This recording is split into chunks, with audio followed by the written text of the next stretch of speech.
backline. It's how we defend as a unit, as a team. If you would see the work that we do behind the scenes, it's a lot of work, but that's only in the benefit of the... Welcome back, everybody, to a new video here. We're talking about Virgil van Dijk, and I know the title sounds insane, but after these last couple of games, it's not just these last couple of games, but these last couple of games that I've watched at Liverpool, it made me think I need to show appreciation to this guy, because a lot of people talk about him like, yeah, he's great, he's so amazing, but let's go deeper and let's talk about his GOAT case. Now, of course, follow the new Twitter account because we're always posting on there, and don't forget to like, comment, subscribe. Likes really help small channels like me. We're building up a really good community here. I love everybody here. Don't forget to subscribe. Now, Virgil van Dijk is beginning to build his GOAT case. I'm legitimately ready to say that a couple more seasons, if he performs at this level, he's going to be my GOAT. And here's why. Now, a lot of people think it started at Liverpool, but look at these Southampton numbers. These are just baseline numbers. But if you watched him at Southampton, he was potentially the best defender in the league then. But it's just he was on such a bad team that you couldn't really say it. So people with eyes could tell that this guy was absolutely unreal. And when he gets that big move, it's over. And once he got that big move, I mean, look at Liverpool's numbers. They basically went from 4th, 5th, 6th, like wallowing in mid-table to being literally the best team in the world competing with City. I mean, look at the 75% win percentage when he joined in the first 64 games. That's insane. And then you look at his first 300 appearances, he has the greatest win percentage. And that includes so many legends in Liverpool's history. Van Dijk's number one. I mean, you can attribute it to, the great team that he was on. But in my opinion, when he got the ACL injury in, I believe, 2021, what happened to Liverpool? They fell off a cliff, and it's all because of Van Dijk. He was marshalling the back line. He was marshalling the team. He was always the captain. Henderson had the band, but in my opinion, VVD was the captain. Now, here's some clips that I found in the season of 21-22. Look how he deals with Lautaro Martinez. I mean, it's so easy for him. A lot of people say this is aura defending, but in my opinion, he's just marshalling him away from the goal. Here's another clip from the same game. It's against Dzeko this time. It looks like Van Dijk is way behind him. Like, how's he going to catch him? This is, against any other center back, this is a goal. But Van Dijk catches up and steals the ball away. Now, this is all IQ. Again, and Mbeumo dribbles past him here. People on Twitter would be like, oh, look at him get cooked. Van Dijk doesn't quit. Because you know why? He knows what Mbeumo wants to do. He wants to cut in. Van Dijk cuts off that pass and wins the ball back. Another clip, Coutinho nutmegs Van Dijk. Another highlight reel for Twitter. But guess what Van Dijk does? He knows what Coutinho wants to do. He reads him like a book. This type of defending is more about what you see, experience.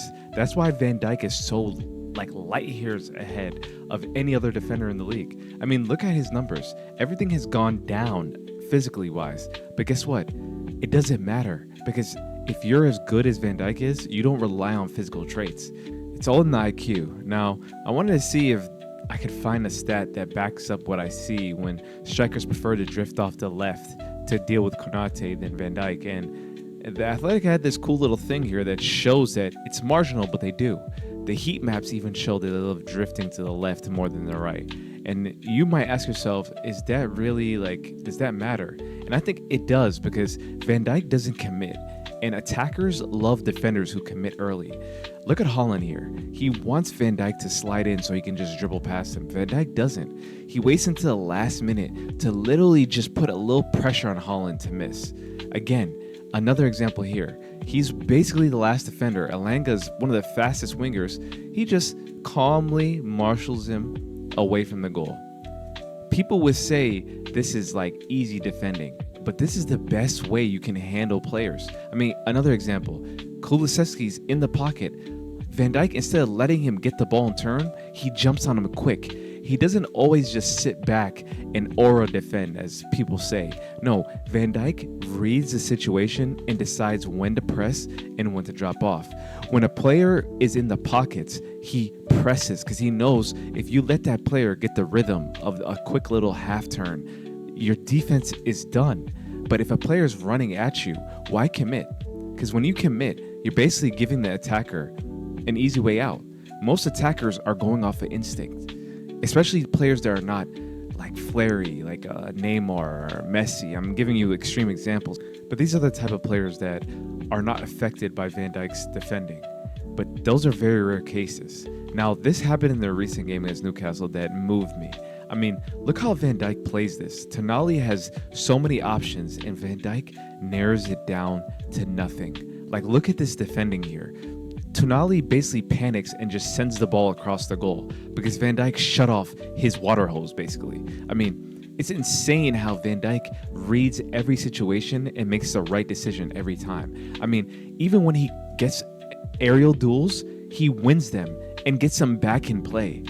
That's what I love about his defending, is that he doesn't just clear his lines, he helps the attack because he creates artificial transitions. I've said this before.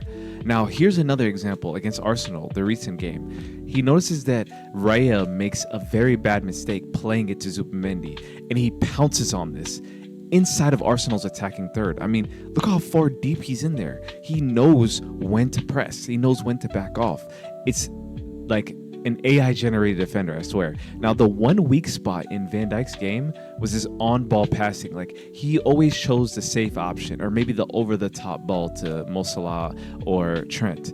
As you can see here in 21-22, he was basically an efficient passer.